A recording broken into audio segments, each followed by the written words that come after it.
बिस्मिल्लाहिर्रहमानिर्रहीम।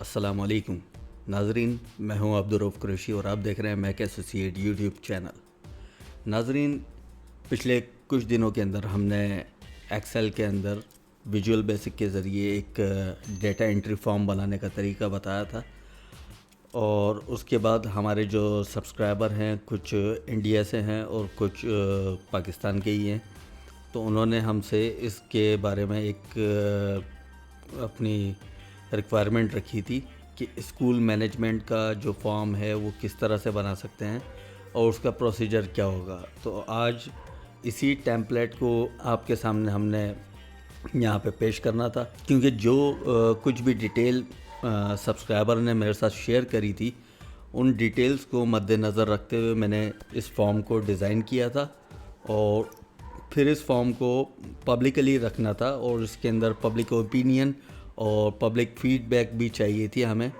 कि इस फॉर्म के अंदर अगर इसके अलावा भी और कोई चीज़ हो सकती है तो उसके बारे में हमें गाइडलाइन दी जाए, ताकि हम उस चीज़ के बारे में भी इसके अंदर डिटेलिंग को इन कर सकें।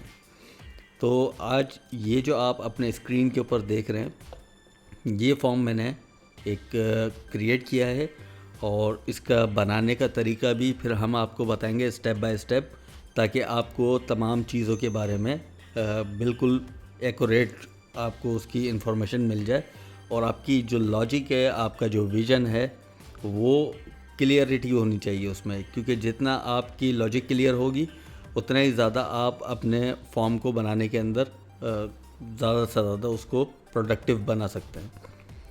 तो सबसे पहले तो ये नेविगेशन बार है हमारा और इसके अंदर यहाँ पे हमने ये इसके कुछ ऑप्शन बटन्स दिए हुए हैं। सबसे पहले तो हमने क्लास का यहाँ पे एक क्रिएट करा था। इसके अंदर आप ये देख सकते हैं कि जैसे ये आपके पास क्लास की आईडी आ रही है, फिर क्लास की टाइप आ रही है, ठीक है ना, और फिर यहाँ पे सेक्शन आ रहा है।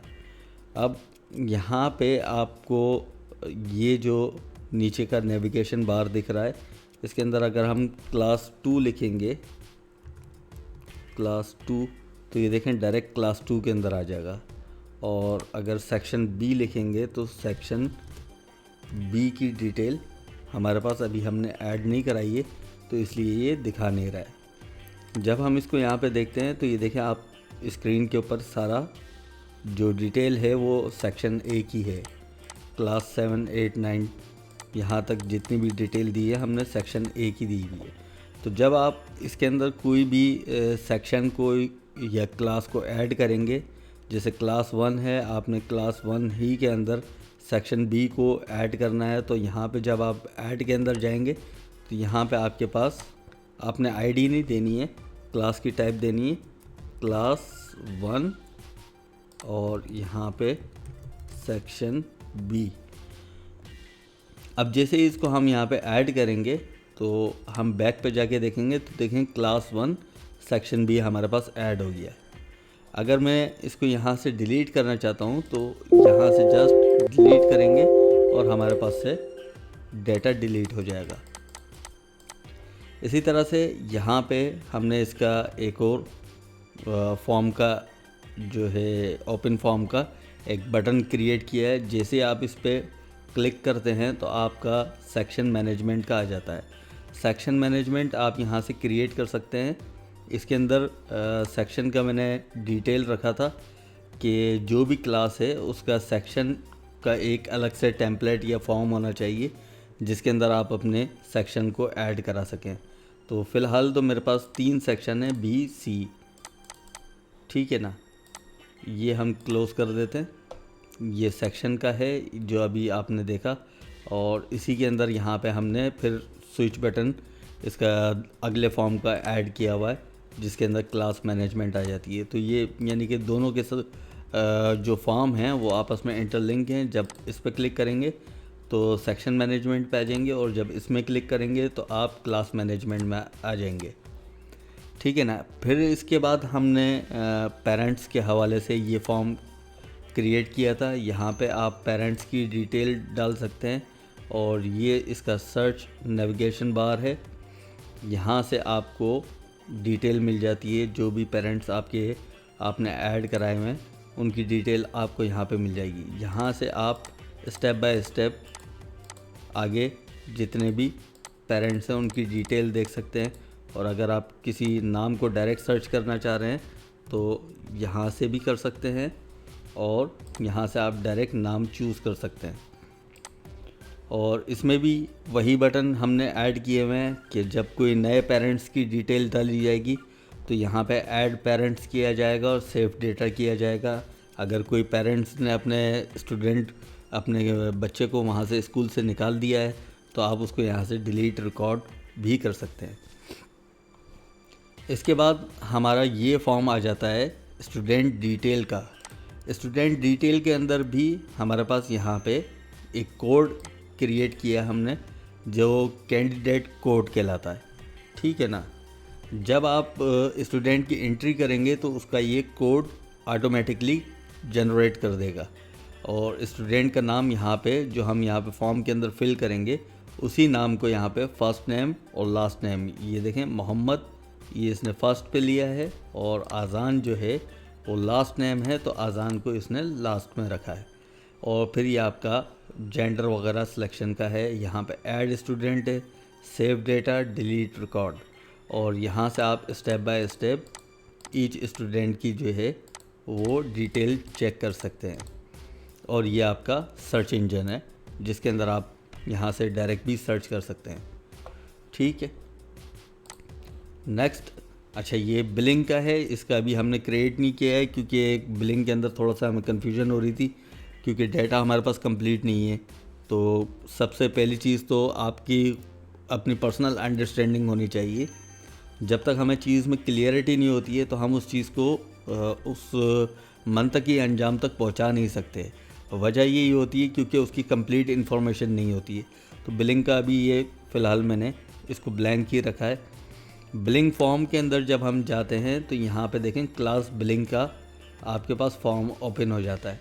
यहाँ से आप एडमिशन फ़ी है, एडमिशन फॉर्म फ़ी है, एनुअल चार्जेस है, सिक्योरिटी डिपॉजिट है, स्टेशनरी बिल है, कोर्स बिल है, मंथली फ़ी है, और जो भी क्लास होगी उसकी क्लास की यहाँ पे आप डिटेलिंग कर सकते हैं। जैसे क्लास 2 है या क्लास 6 है तो आप जब भी इसकी डिटेल करेंगे तो आप उस क्लास की ऐड करा के ऐड बिल के नाम से आप उसकी एंट्री कर सकते हैं।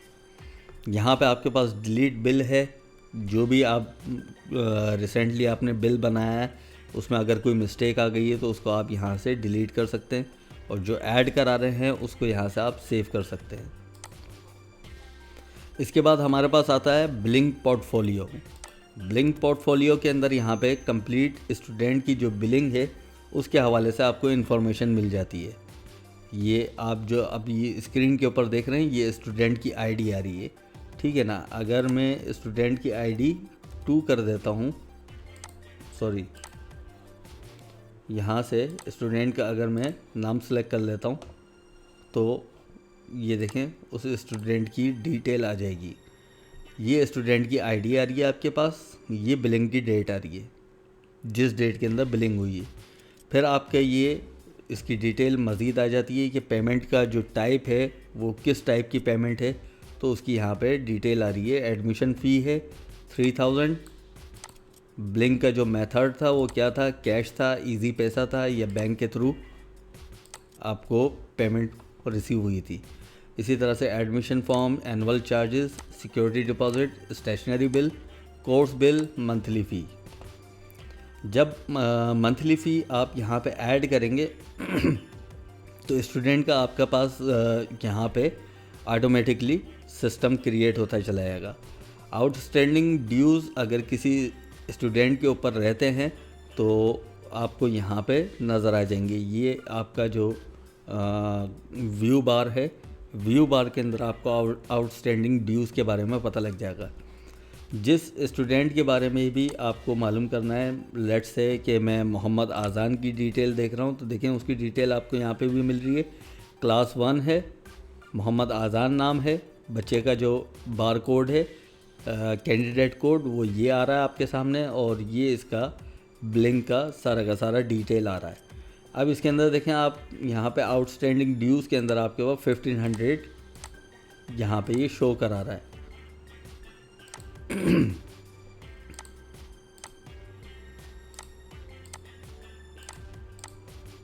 ये 1500 यहाँ पे जो आपको शो करा रहा है वो इस चीज़ के शो करा रहा है कि जो मंथली फ़ी है वो पे नहीं हुई है, जिसकी वजह से 1500 का डिफरेंस आ रहा है। क्योंकि टोटल जो बिलिंग है, बिलिंग जब हम 1500 ऐड करते हैं, लेट्स से कि मोहम्मद अली मोहम्मद की जब हम देखते हैं तो देखें 12,500 टोटल फ़ी है।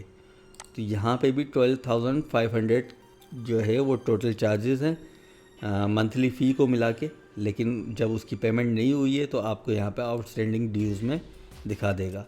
यहाँ से भी आप step by step her student की डिटेल चेक कर सकते हैं। कोई भी आपको चीज़ यहाँ पे सर्च करनी है तो उसको आप यहाँ पे सर्च कर सकते हैं। ठीक है, फिर ये हमारा स्टूडेंट रिपोर्ट का हमने एक क्वेरी बनाई है, जिसके अंदर हर स्टूडेंट की जो रिपोर्ट है वो आपको मिल जाती है। यहाँ पे आपको स्टूडेंट का कोड मिल जाता है, स्टूडेंट का नाम मिल जाता है, student ID, first name, last name, gender, date of birth, address, class, section, mother. अगर लेट्स से ऐसे भी पेरेंट्स होते हैं कि बच्चे की वालदा होती हैं हयात, वालिद नहीं होते, और किसी की वालिद होते हैं, वालदा नहीं होती हैं, और समटाइम दोनों ही हयात होते हैं। तो उसके हवाले से हमने यहाँ पे दोनों का सेक्शन अलग अलग रखा था, मदर डिटेल का भी और फादर का भी। जो बच्चे की टोटल एज है वो आपको यहाँ पे मिल जाएगी, क्योंकि ये ऑटो कैलकुलेशन हो रही है। जब हम इधर देखते हैं तो ये देखें हर बच्चे की एज जो है वो उसकी डेट ऑफ बर्थ से कैलकुलेट हो रही है। यानी कि जो डेट ऑफ बर्थ है उस डेट ऑफ बर्थ से लेके आज तक जो बच्चे की उम्र है वो यहाँ पे आपको एक्चुअल एज के बारे में पता लग जाएगा। प्रिंट प्रीव्यू आप यहाँ से देख सकते हैं, और प्रिंट जब आपको करना होगा तो आप यहाँ से डायरेक्ट प्रिंट कर सकते हैं। ये आपकी स्टूडेंट की रिपोर्ट आ जाती है यहाँ पे, जिसको आप प्रिंट वगैरह भी कर सकते हैं और उसको अपने हार्ड फाइल के अंदर भी उसको स्टोर कर सकते हैं। फिर हमारे पास आ जाती है आउटस्टैंडिंग रिपोर्ट।